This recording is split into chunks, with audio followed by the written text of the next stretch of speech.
Mga sanggay, ang Amerika ngayon ay nagpapakita na po ng lakas laban po sa China. At ngayon nga po, mga sanggay, nagsama-sama daw ang napakaraming mga kakampi ng Amerika para talagang mag-show of force laban sa China. At tingnan po natin.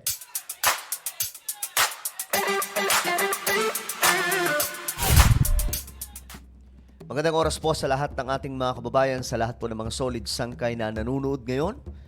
At eto, mga sangkay, pag-usapan po natin itong napakalaking balita ngayon na binabalita po ito sa international, pero hindi ko alam kung naibalita na po ito dito sa Pilipinas.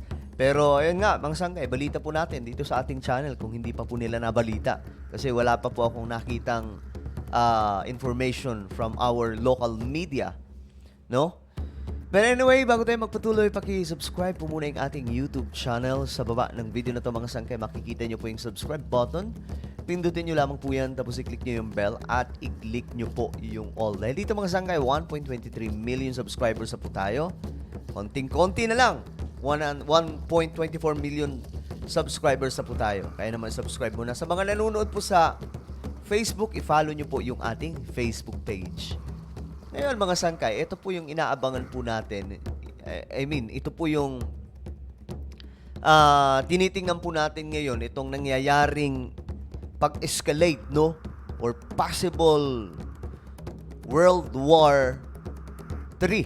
Kasi ito po yung nagiging usap-usapan. Kahit po yung mga eksperto, mga scientist, mga sangkay, mayroon po silang tinatawag na yung relo.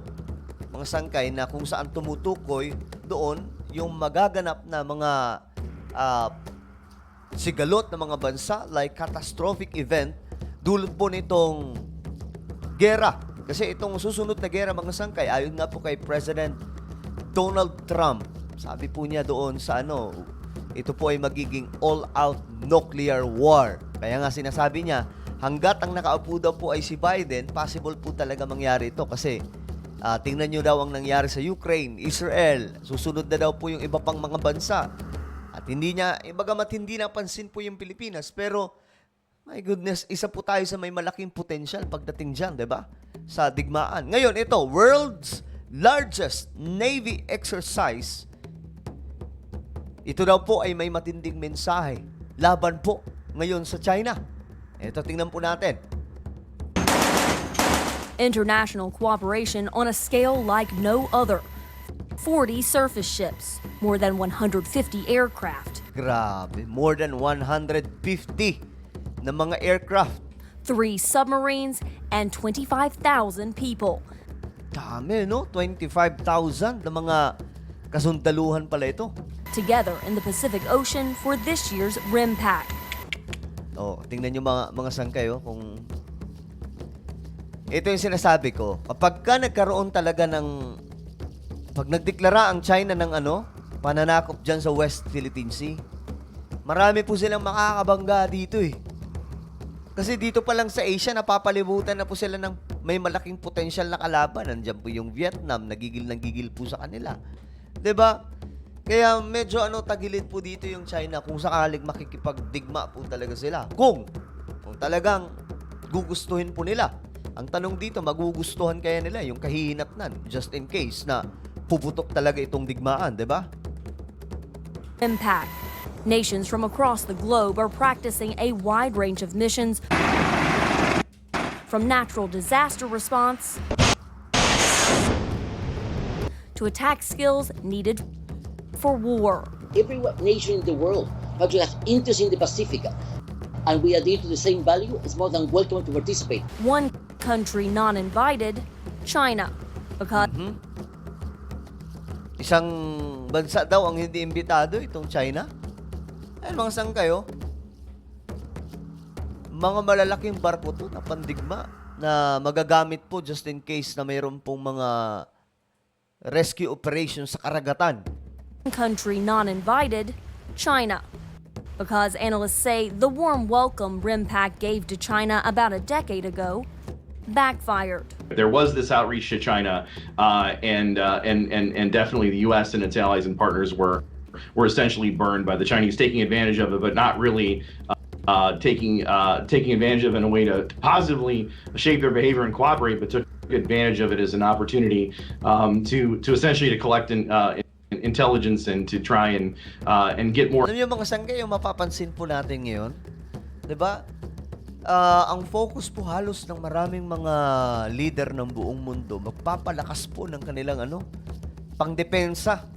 So mayroon po talagang paparating na digmaan kasi ito po yung nakikita natin na instead po na gawa po sila ng mga hakbang para po tuluyan na pong maapula itong climate change dahil nga po ito po yung pinaka-katakot-takot na nagaganap ngayon sa ating mundo.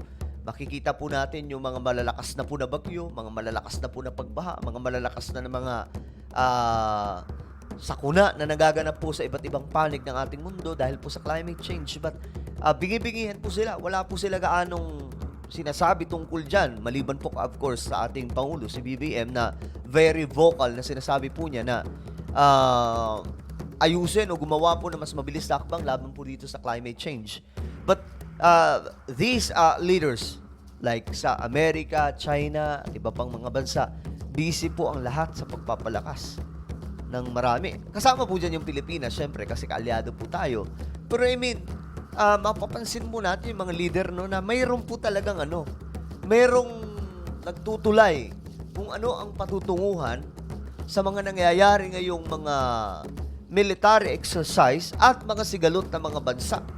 Kaya pala sinasabi ni Donald Trump na konting-konti na lang, anytime pwede maganap mga sangkay ang tinatawag na all-out nuclear world war.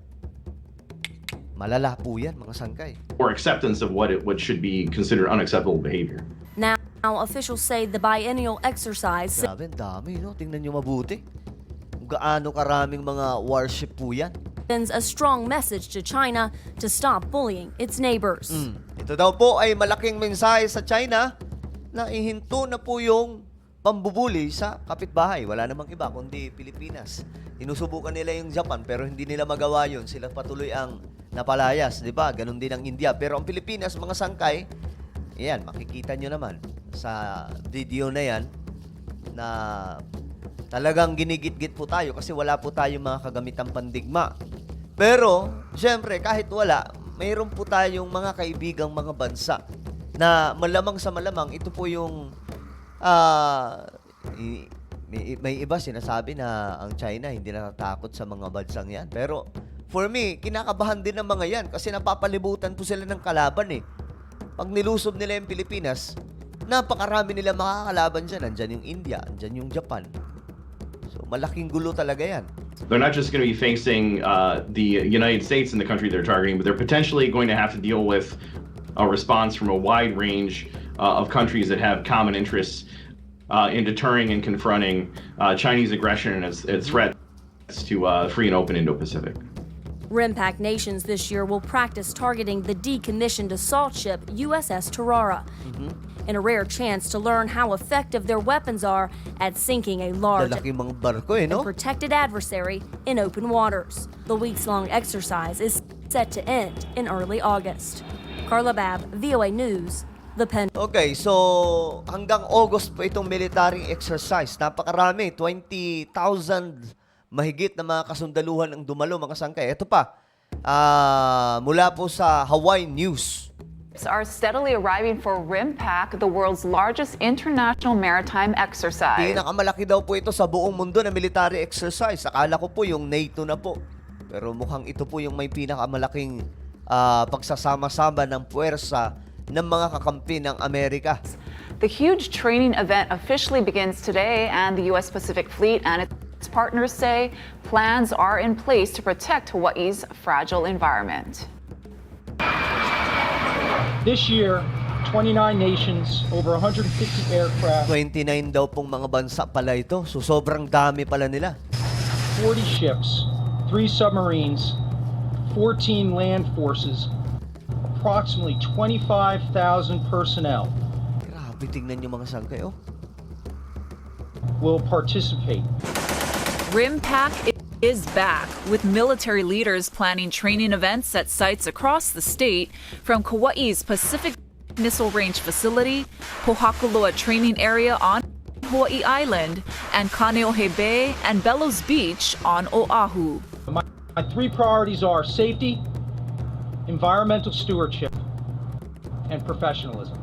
The exercises will be led by Vice Admiral John Wade, who was also the commander of Joint Task Force Red Hill, tasked with the cleanup and defueling of the facility. In executing that mission, I, did a lot of self-study, learning about Hawaii, the culture, traditions. So you want to be safe, don't want anyone hurt, any damage to equipment. Clearly with hazardous materials, especially in the backdrop of Hawaii and what has happened here with the... Okay.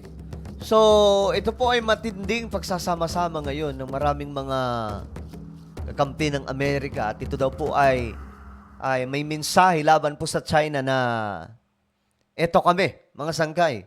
Eto kami, handa kaming pumalag sa inyo sakaling gagawa kayo ng gulo dyan sa South China Sea at iba pang mga bansa. Wala namang ibang mainit ngayon mga sangkay kundi dito po sa Taiwan, Pilipinas. So malaking mensahe ito ngayon sa China na ngayon itong 29 countries or nations na kaisa. Nakita po natin yung grabe pong puwersa nila, no? Ito po yung katakot-takot mga sangkay nakakaharapin ng China sakali manggugulo sila ng gusto. So ano ang inyong opinion? I-comment nyo po sa ibaba. Meron po akong isang YouTube channel. Ito po ay Sangkay John Daily. Hanapin nyo po ito sa YouTube. Dito po ako mga sangkay nag-upload ng mga vlogs natin. So, hanapin nyo po sa YouTube. Then, click the subscribe, click the bell, and click all. Ako na po ay magpapaalam. Mag-iingat pong lahat. God bless everyone.